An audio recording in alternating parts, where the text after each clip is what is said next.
totally unnecessary. The Honourable Carmel Sepuloni. That member over there said, finally, she's really happy to hear from me at the end of Paul Goldsmith's speech. Mr Speaker, Paul Goldsmith's so predictable. Here they are in an absolute mess, shambles, the coalition of chaos, trying to pivot, trying to redivert attention onto the opposition. There's only one mess in this place, and that is the threesome sitting on that side of the House, Mr Speaker.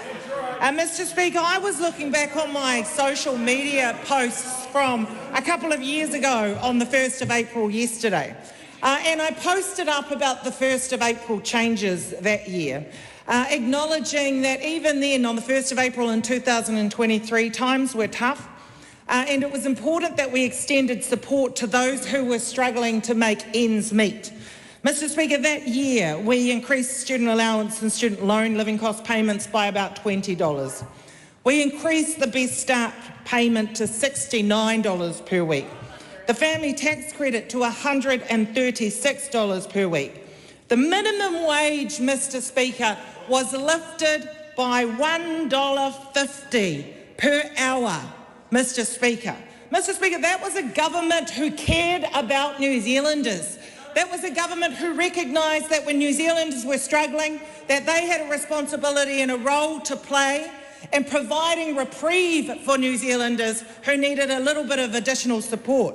But what did we see yesterday on the 1st of April from that side of the House? We saw bugger all, Mr Speaker. That's exactly what we saw.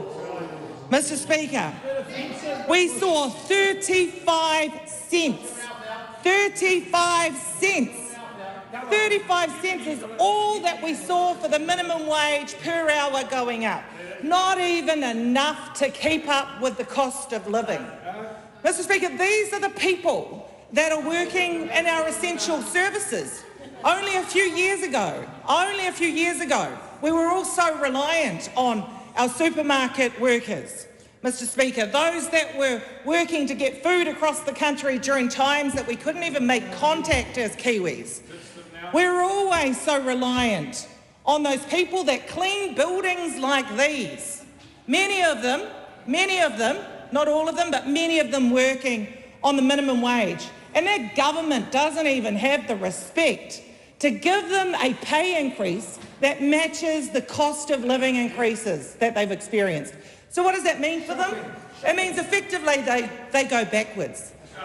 Now, it's important we make this point because when they were campaigning to get into government in the last election campaign, they promised New Zealanders the world. They promised Kiwis that they would provide support for those struggling with the cost of living expenses. But have they done that? Well, clearly not when we look at the minimum wage lifts that we've experienced over the last 2 years. They couldn't prioritise these hard-working Kiwis that earn the least amount of money in this country, but what they could prioritise are the landlords of this country by giving them $2.9 billion worth of tax breaks. Now, what does that say about that side's priorities? Do they care about the hard-working Kiwis who are getting up before the sun has even come up in some instances to get out there and work, to put food on the table for their families, who work a hard day's work every day and are on the minimum wage? No, they do not care about those Kiwis. Who do they care about? They care about the landlords that already own homes and decided that $2.9 billion worth of tax breaks was deserving, that those people needed it. They care about the tobacco industry and thought that it was appropriate to give them $216 million worth of tax breaks. Mr Speaker, I think that Kiwis are looking at that government and feeling a deep level of remorse, particularly those that made the decision to give their vote to National Act or New Zealand First at the last election. This is not what they signed up for.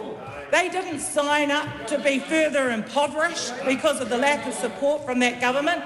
They didn't sign up for the issues with the health system that are plaguing the whole country.